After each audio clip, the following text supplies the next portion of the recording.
안녕하세요, 여러분. 오늘 종목은 코오롱 티슈진 보도록 하겠습니다. 코오롱 티슈진 주식을 하시는 분들이라고 한다면 모르는 분들이 아마 거의 없으실 겁니다. 이 코오롱 티슈진은 제약 바이오 섹터로 분류되는 신약 개발사이고 상장 폐지 직전까지 갔다가 겨우 살아 돌아온 그런 종목이죠. 그러던 코오롱 티슈진이 최근에 다시금 이슈가 좀 일고 있습니다. 바로 인보사의 부활. 지금은 이제 이름을 바꿔서 부르고 있죠. TGC. 네.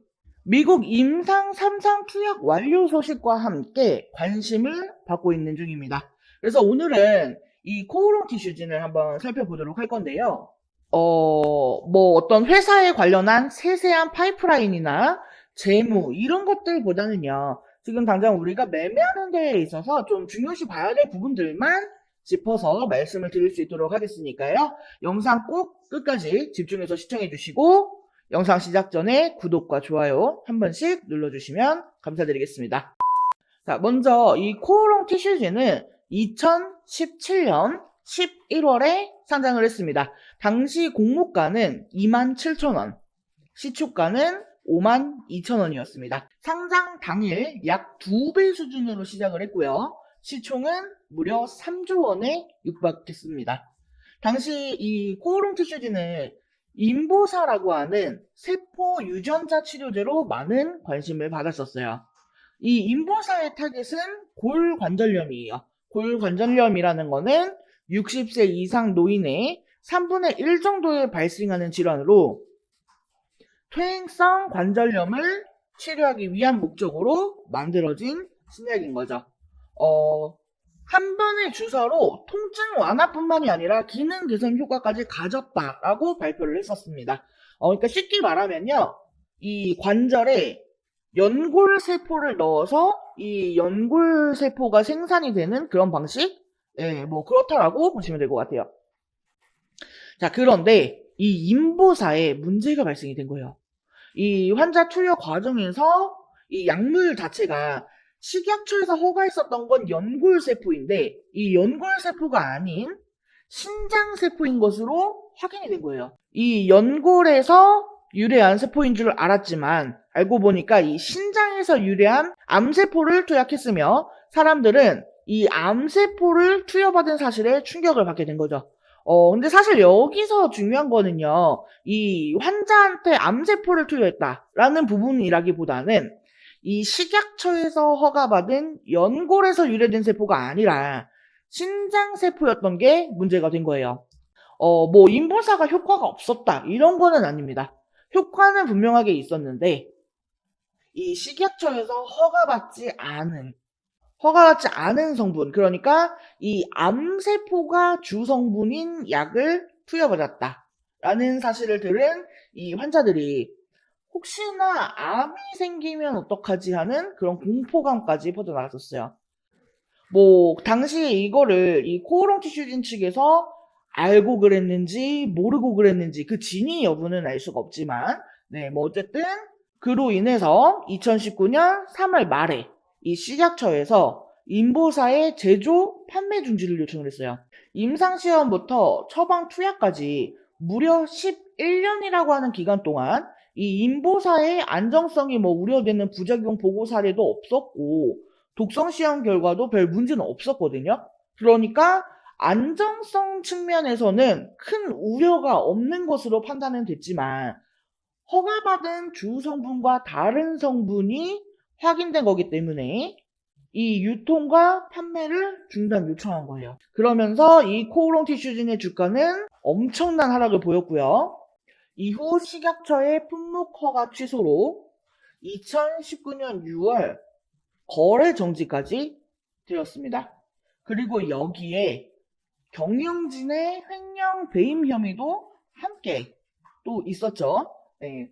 그리고 나서 이후에 2020년 4월 미국 FDA에서도 진행되고 있었던 코오롱 티슈진의 인보사 임상 보류를 해제하고 이 코오롱 티슈진은 미국에서 인보사 임상 3상 투약을 재개를 합니다.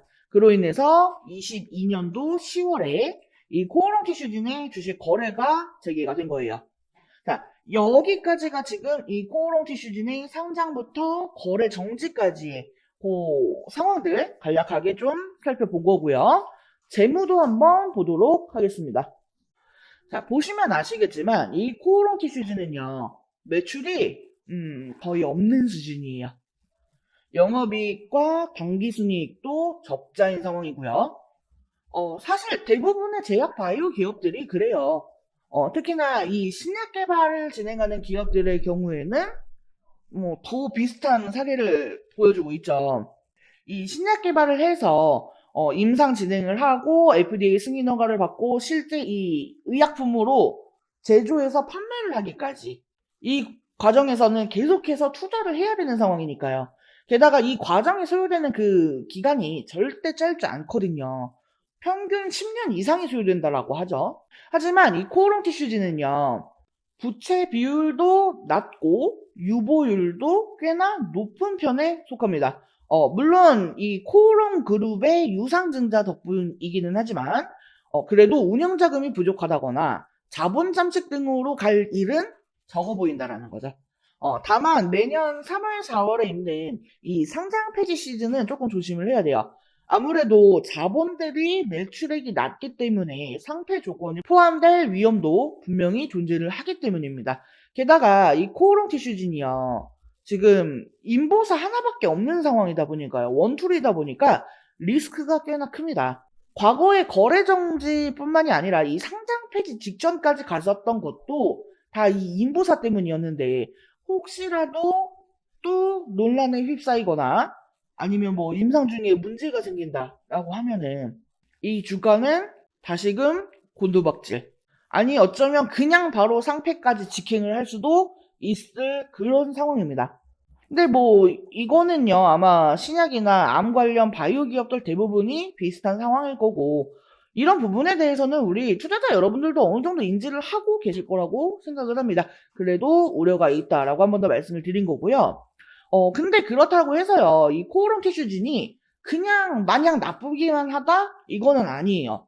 조금 긍정적인 관점으로 보자면요, 미국에서 큰 문제 없이 계속 임상이 진행 중이라는 거, 그리고 식약처에서 허가받은 유래세포는 달랐지만, 아직까지 뭐 부작용이나 다른 문제가 발생한 거는 없었다는 점, 그리고 효과가 분명하게 있었다는 거, 또 사업 매출은 좀 이렇게 엉망진창이지만 가지고 있는 현금은 꽤나 쌓여 있다라는 거. 요런 부분은 또 긍정적으로 볼 수가 있겠죠. 자, 차트를 한번 보도록 하겠습니다. 과거 거래 정지 당시의 주가가요. 16,050원이었고요. 거래 재개 후에 첫날 상한가. 그리고 이후 고점 24,500원을 만들고 그 뒤로 이렇게 쭉 힘이 빠지는 그런 모습을 보여주고 있죠. 자, 하지만 그렇다고 해서 뭐 차트가 완전히 죽은 건 또 아닌 것 같죠. 자, 월봉을 한번 보도록 하겠습니다. 인보사 사태 이후 품목허가 취소 이슈로 큰 하락을 맞은 가격이 여기 48,000원 라인대고요. 그리고 거래 정지 이전 지지 라인이 65,000원 구간대입니다. 자, 이 가격대는요. 만약에 이후에 강한 이슈가 붙으면서 주가가 급등을 하게 될 경우 대략적인 목표가로 설정을 할 수 있을 만한 그런 가격대입니다. 자, 주봉을 보면은요. 여기 지금 2만원과 25,000원 사이 요 부근은 아주 강한 저항대로 보입니다. 거래 정지 부근 고점, 거래 재개 시점 고점. 이 가격대에 가장 많은 악성 매물이 대기를 하고 있는 것 같아요. 만약에 이 부근을 뚫어주려고 하면은 이 이전의 악재들을 모조리 받아줄 만큼의 호재와 관심이 있어야 될 것 같습니다. 뭐 물론 이 유상증자나 이런 부분 등으로 인해서 가격 왜곡이 좀 있습니다. 네, 그래서 이 거래 정지 이전에 이 2만 원대 구간일 때 시가총액이 약 1조 2천억 원이에요. 그리고 현재 시총은 1조 3천억 원. 거래 정지 때보다는 조금 높습니다.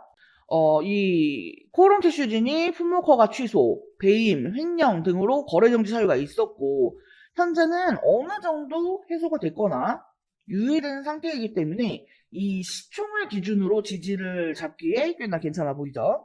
결론적으로는 2만원에서 25,000원 요 라인에 큰 악성 매물대가 있다라고 보시면 될 것 같고요.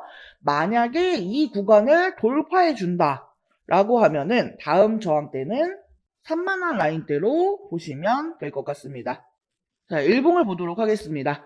거래재개 이후에요. 이렇게 줄줄줄 흘러내려버릴 줄 알았는데, 그래도 나름의 지지선은 만들어준 그런 모습이죠. 하지만 그래도 여기, 이 8,000원 라인대, 여기가 뚫린다라고 하면은, 그때는 절대 긍정적으로 볼 수는 없을 것 같습니다. 자, 초반 쌍봉에서 13,000원 라인대, 여기가 저항대로 작용을 합니다. 이후 쌍봉을 돌파하고 저점은 높아지면서 이 13,000원 라인대가 지지 역할을 해주고 있죠. 장기 2평 지지 이후에 상승을 한다고 하더라도요. 이 15,000원, 16,000원을 돌파하지 못했던 모습이 있습니다. 최근 쌍바닥 생성 이후 이 거래량을 동반하면서 돌파를 하는 모습을 보이고 있죠. 아무래도 여기 16,000원, 여기는 이제 거래 정지라고 하는 중요한 의미를 포함한 가격대다 보니까 좀 심리적으로도 굉장히 강하게 작용을 한 것 같습니다. 하지만 이 거래량 그리고 상한가로 돌파하는 모습은 너무나도 유의미한 상승입니다. 여기서 조금 아쉬운 점이 있다라고 하면은 시총과 주식수에 대비해서 그렇게 큰 거래량은 아니었다는 거. 요게 조금 아쉬운 점으로 볼 수 있을 것 같습니다. 긍정적으로 해석을 해보면요. 그만큼 강성주주가 많다는 거고, 부정적으로 해석을 한다라고 하면은 예상보다 강하고 신뢰 있는 상승이 아닐 수도 있다는 점이겠죠. 뭐 어쨌든 거래 재개 다음날 거래량인 1,800만 주 이후 최대 거래량이니까요. 당장은 긍정적으로 해석을 해볼 수가 있을 것 같습니다. 자, 그래서 트레이딩 관점에서 보면은요, 눌림을 기다린다라고 하면은 대략적으로 여기 15,000원에서 17,000원 사이 여기를 매수 기회로 볼 수 있을 것 같고요. 12,000원에서 13,000원 라인대는 손절 라인대로 볼 수가 있겠습니다. 자, 조금 더 디테일한 대응이나 중장기적인 관점에서의 전략 등을 희망하시는 분들은요. 하단에 전화번호 있습니다. 010-7913-1671 여기 전화번호로 숫자 5번 또는 종목명 티슈라고 두 글자 남겨주시면 제가 안내해 드릴 수 있도록 하겠습니다. 자, 그리고 이제 곧 여름 휴가 시즌이죠. 자, 제가 우리 여러분들 뜨거운 여름 시원하게 그리고 또 경비 걱정 없이 휴가 보내실 수 있도록 휴가비 챙겨갈 수 있을 만한 대박 수익 종목을 하나 준비했습니다. 이 종목이요, 정말 좋은 종목이고 정말로 좋은 수익 안겨드릴 수 있는 그런 종목이거든요. 같이 한번 살펴보시면, 자, 다들 한 번 이상은 들어보셨을 거예요. 현재 탈탄소화를 위한 탄소 중립을 위해서 이 세계적으로 태양광, 풍력 등 재생에너지 생산량 증가를 위해 애쓰고 있죠. 그런데 이러한 재생에너지 같은 경우에는 태생적인 문제가 있습니다. 바로 발전 장치를 자연 환경에 그대로 맡길 경우 과도한 전력 생산으로 인해 전력 공급망에 부담을 줄 수가 있다는 거예요. 그리고 이때 이러한 문제를 해결할 수 있는 대안으로 떠오르는 것이 바로 수소입니다. 전력 수요 대비 공급이 많은 기간에는 남는 전력을 활용해 수전해를 해서 수소를 생산할 수 있기 때문이에요. 그리고 이 수소는요, 에너지원이 아니라 에너지 운반체로 에너지를 장기간 대량으로 저장을 할 수 있기 때문입니다. 그리고 이러한 수소는 발전, 수송, 산업용 에너지, 열, 전력 등의 건물용 에너지, 피드스톡 등을 위해 활용될 수 있는데 이 중에서도 가장 수소의 활용이 눈에 띄게 기대되는 부분은 바로 수송이에요.